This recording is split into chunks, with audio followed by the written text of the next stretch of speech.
माने माताओं की, स्त्रियों की कलयुग में प्रधानता होगी। अगर माता कोई बाहर का बात बोल करके आ गई तो आदमी को हाँ ही करनी पड़ेगी, वो ना नहीं कर सकता। पत्नी कहीं कुछ बात बोल के आ गई अपनी सहेली को पियर में कि मैं ये कर दूंगी, तो पति के पास चाहे मजबूरी हो चाहे कुछ हो, पर वो ठीक है तूने कह दिया तो ठीक है, ऐसे बोलेगा बाई की तरह उदास मुंह करके, बाई दासी हो, ठीक है तूने कह दिया मैंने कह दिया, कुछ नहीं बोल सकता वो।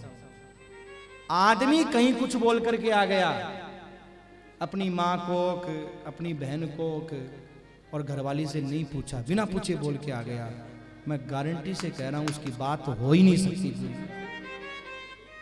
उसे मुंह छुपाना ही पड़ेगा। यही बात यहाँ लिखी है, मैं नहीं बोल रहा हूं। और वो जो नारा बनाना अंग्रेजी में, वो इसी श्लोक को देख के ही बनाया किसी ने, लेडीज फर्स्ट। भागवत के महात्म्य के पहले अध्याय के 33वें श्लोक में लेडीज फर्स्ट की बात लिखी।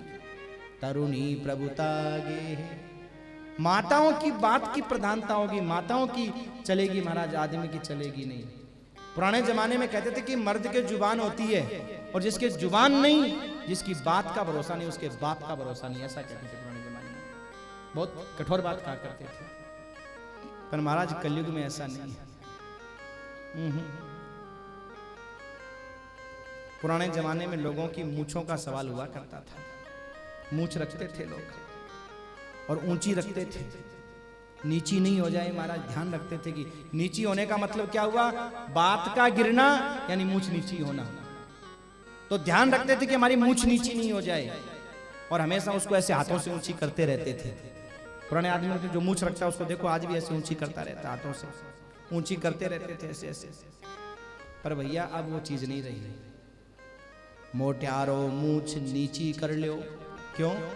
बोले आयो राज लुगाया को, बोले मूंछ नीची कर लो। आदमी बोला नीचे तो कौन करा, तो ऊंची भाया रहे को नहीं करसियो के, बोले साफ कर ले से आ लो, ऊंची नीची को चक्करी खत्म,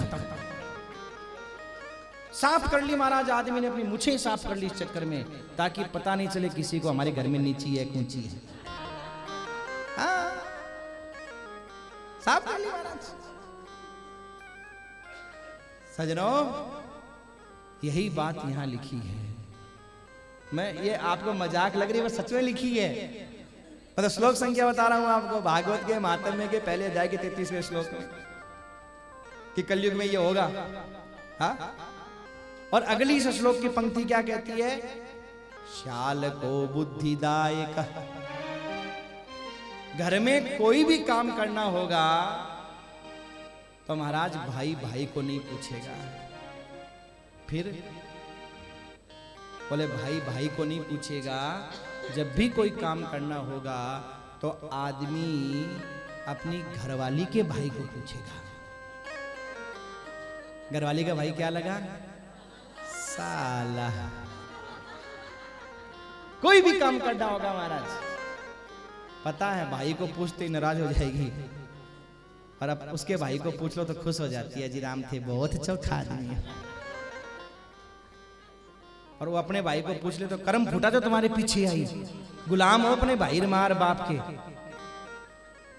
ये बड़ी विचित्र स्थिति है लोगों की।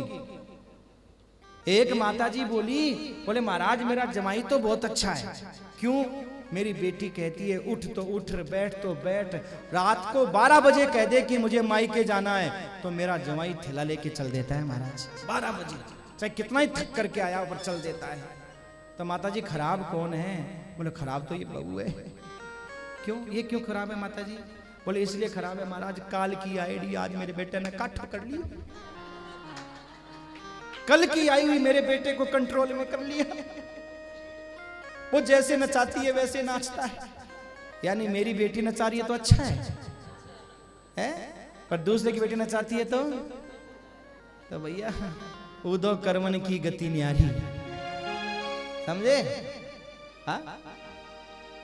तो इसलिए भैया ये संसार के अंदर में आप मान के चलिए कि इस श्लोक की जो अगली पंक्ति कह रही है, बुरा मानने की बात नहीं है, बेटों से आस छोड़ दो, तो बोले महाराज किसी के प्रति आस की बात लिखी है क्या कि कोई सेवा कर सकता है? हाँ लिखी है ना। इसी श्लोक की अगली पंक्ति है भागवत के मातम्य के पहले अध्याय की 33वें श्लोक की अगली पंक्ति। क्या? कन्या विक्रियणो लोभा दंपति नाम च कंकनम। माँ बाप का पेट पालन तो बेटियों के द्वारा ही होगा, ये बात लिखी है। माँ बाप बेटियों के द्वारा अपना पेट पालन, चाहे 4 बेटे हों, खूब पैसे वालों, आपने फैक्ट्रियां लगा के दिए, जीवन की सारी पूंजी लगा दी है, नहीं करेंगे सेवा। कलयुग में धर्म है कलयुग का। कोई कर दे तो महाराज ये मानो भगवान की बहुत बड़ी कृपा मानो, बहुत बड़ी कृपा मानना भगवान की। क्यों? बोले कलयुग में अगर कोई सेवा करेगा तो वो बेटियां करेंगी। अगर पेट माँ बाप का भरेंगी तो अपने आप को महाराज बेच देंगी माँ बाप के लिए। आज देख लो महाराज, अगर भाई का रिश्ता नहीं हो रहा होता है, बहन चाहे कितनी पढ़ी लिखी कुछ भी हो, पर भाई का रिश्ता हो जाए इसके लिए महाराज वो अनपढ़ गंवार के पीछे भी चली जाती है। 50 नहीं 80% बहनें ऐसी हैं आज के समय में कि मेरा भाई का कैसे भी विवाह हो जाए, मेरे भाई की शादी हो जाए। भाई के प्रति भी बहनों का त्याग होता है, माँ बाप के प्रति।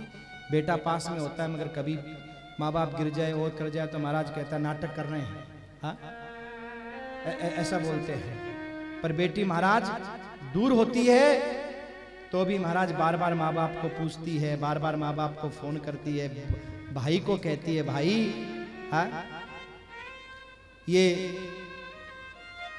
ज्यादा दिन की नहीं है, सेवा कर ले इनकी। हाँ भाई को बोलती है। पर बेटा बहू पास होने के बाद भी देखो बुरा मानने की बात नहीं है।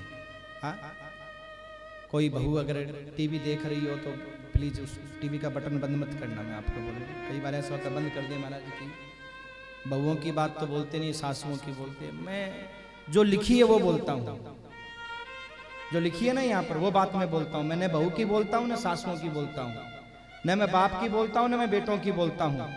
जो महाराज यहाँ लिखी है कि कलयुग के अंदर बेटियां ही माँ बाप की सेवा करेंगी, बेटा माँ बाप की सेवा नहीं करेगा। और महाराज इसके बाद में कहा जाता है कि देखो आज बेटों का नाम तो होता है सरवन, लेकिन बेटों का काम सरवन जैसा। कलियुग ये कैसी उल्टी गंगा बहा